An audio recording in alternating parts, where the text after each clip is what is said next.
Okay.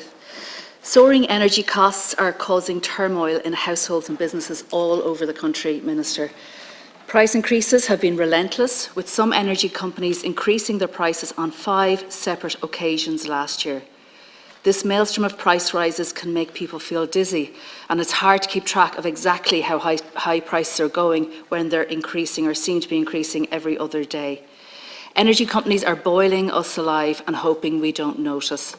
Worse, they're charging us exorbitant prices for the pleasure of being broiled. Because there is so much opacity about price rises, it is important for us to be clear here today. We need clarity so we can truly appreciate just how far and how fast energy prices have risen in this country.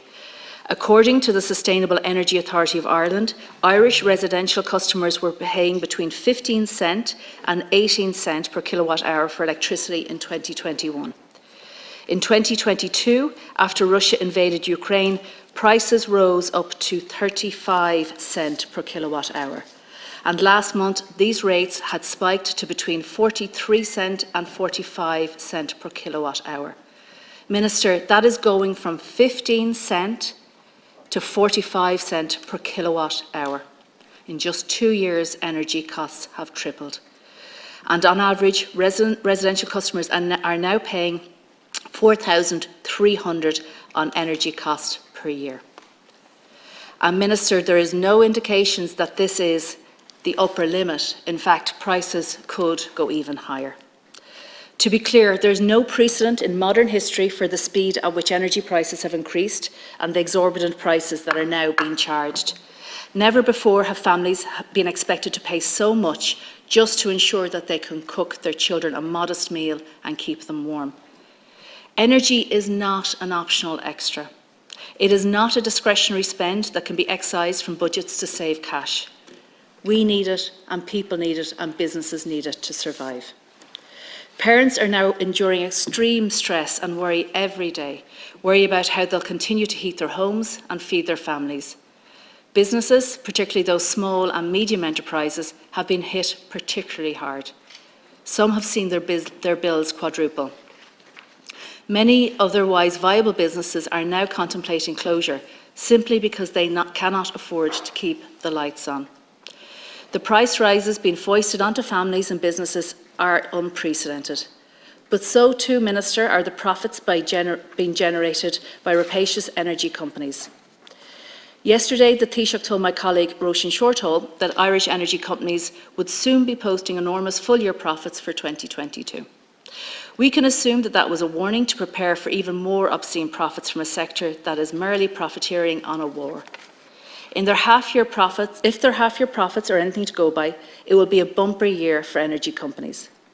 In the first 6 months of last year, the ESB trebled its profits, and Bord Gáis Energy profits increased by 74%. Profits at the Carb gas field also trebled in the first 6 months of 2022. Profits at non-gas electricity generators, like wind farms, are running up to 6 times higher than expectations. And meanwhile, the government's windfall tax, which the Energy Minister Eamon Ryan committed to in August and the EU signed off in September, is nowhere to be seen. The last we heard from the Minister, he was still drafting the legislation to underpin it. Other EU countries, like Germany and Spain, have already managed to introduce a windfall tax, and they did it in December. Italy's windfall tax was introduced in March 22, and it had collected €4 billion by December. Yet here in Ireland, we have to wait. And yesterday, the Taoiseach told us that the windfall tax would be ready in a matter of weeks, and I do hope that that promise is delivered on. But Minister, I have a question for you, and I would really appreciate it if that you respond to it. Can you answer whether or not Ireland is in contravention of the EU regulation underpinning the windfall tax? Because in Article 14 it states that states shall adopt and publish measures implementing the contribution by the 31st of December 22. So if that is the case, Ireland has missed that deadline and we are in contravention of that regulation. But Minister, profiteering on a war is immoral and grotesque, and the government must stop facilitating it.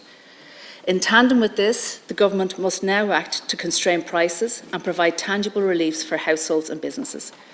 The Social Democrats have brought forward this motion today because we are deeply concerned about the government's approach to the energy crisis. The government opted for the blunt instrument of electricity credits at the start of this crisis. Credits were first announced in December 21 because we were told there was no time to do anything else. The government said it wanted to get the money to people fast, and credits were the easiest way to do it. Fast forwarded to Budget 23 last autumn, and the credits were again relied on as support mechanism. And now we are talking about what amounts to a mini-budget in the spring, and we are again told that the credits will be used as the preferred energy support. More than a year has now passed since energy credits were first announced, and the government remains trapped in emergency mode. There has been no evolution in your policy, no recognition that as this crisis develops, so must your policy approach. And the worst thing, Minister, is that your policy approach is clearly not working. At the end of December, nearly 260,000 energy customers were in arrears. The government's temporary business energy support scheme is so convoluted it is functionally useless.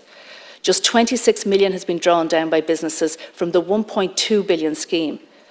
The Taoiseach admitted yesterday that this was just a fraction of what the government had expected, and he says that the Finance Minister had gone back to the drawing board, but only to the extent that he is going to tweak a scheme that is really an abject failure.